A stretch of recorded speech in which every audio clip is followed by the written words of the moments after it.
नमस्कार. माणसाच्या आयुष्यातील सुख दुःखाचे आनंदाचे पैलू पावला पावलावर बदलत जातात आणि त्याचं कारण आहे आपल्या आयुष्यातील आपली अहंकार रूपी वृत्ती.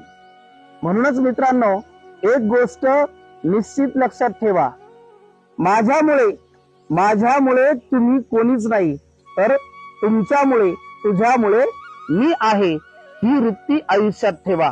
पहा, तुमच्या आयुष्यात कित्येक जण आपोआप जोडल्या जातील, यात कोणतीही शंका नाही.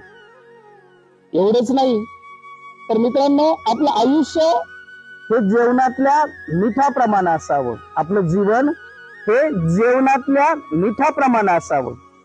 जर आपण डोळ्याला पाहायला गेलो तर ते मीठ आपल्याला कधीही दिसत नाही, परंतु एक गोष्ट लक्षात ठेवा बरं, मीठ जर जेवणात नसेल तर आपण जेवणही करूच शकत नाही.